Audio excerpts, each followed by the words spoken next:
Hi there, crafty pals. Thanks so much for coming along and checking out this Scraptember share. It is a sketch prompt, so I decided I'd go ahead and create a little exclusive sketch to get the inspiration going. Please feel free to use it, and if you do, make sure you tag or share it with me. I love to see how you use these creations.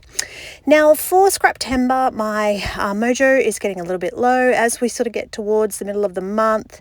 I find myself struggling a little bit, so I'm really glad that I started early and I don't have to worry about creating, because I am about 4 videos ahead.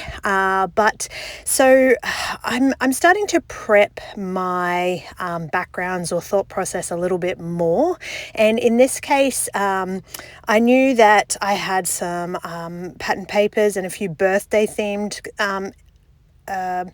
sort of projects still to do. These photos are from my boy's birthday, which was back in May, and I haven't quite caught up. I don't tend to scrap in order. I really just use whatever photos happen to take my fancy at the time. So often I will just print them or print as I need them if I have a particular theme or product in mind that I want to use.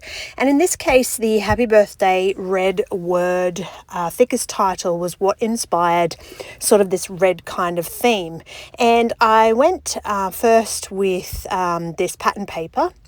Pulled it from the stash. It has been there for quite a while. I don't know what brand it is, so definitely an older product from the stash, and getting it used actually felt really good.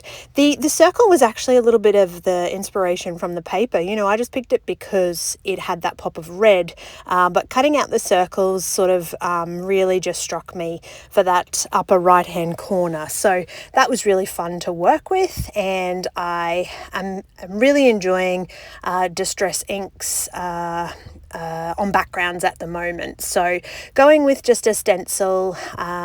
Red I find is quite a challenging colour because many years ago I added some red splatters to a layout and got a comment from someone saying that it reminded them of blood splatter, and ever since then I've sort of had this thing about using red on my backgrounds, a little bit of a fear of the colour red in that it can sometimes look a little bit like blood. So quite a challenge there for my mindset, but I don't let that stop me. Same as, you know, I'm not a huge pink scrapper, being that I do mostly scrap my boys, but I certainly don't necessarily not use the colour pink. It's more just that I go for more vibrant other colours depending on what I am scrapping. So that Happy Birthday title, I actually couldn't tell you where that came from either. I feel like it might have been in a Kitaholic kit at one stage. Again, I pulled it from my stash. So just really busting it and getting as much, as much from my collection as possible. So having a little bit of a play with some fussy cutting up in that top right hand corner, thinking about what else I could possibly do.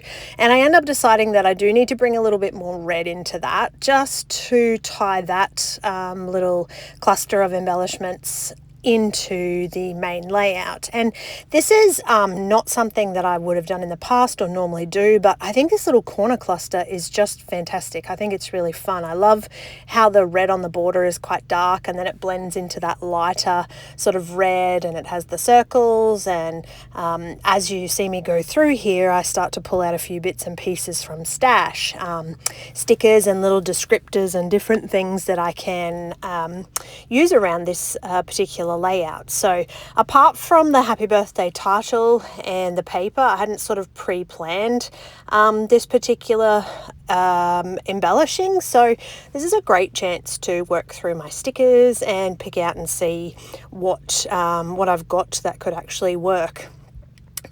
I have tucked a little floral and the heart in there, but it just felt like the layout needed something down the bottom, and I decided to cut another circle. And you know, I probably could have put it slightly off to the right, off where I'm about to mount it on the foam tape, straight over the top of that particular one with dimension, but I still needed something down in that underneath the Happy Birthday. So time to go to the ephemera box. I've obviously used some stickers.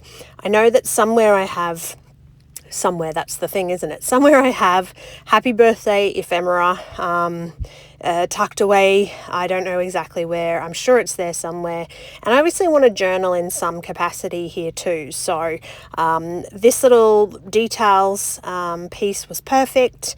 And then all I have to do afterwards is just add my journaling. So I actually really like the way this layout turned out. I love the bright vibrancy of the red, the pattern papers, and that little cluster up the top I think is super cute. So that's my share today. Thank you so much for watching, and I hope you enjoyed.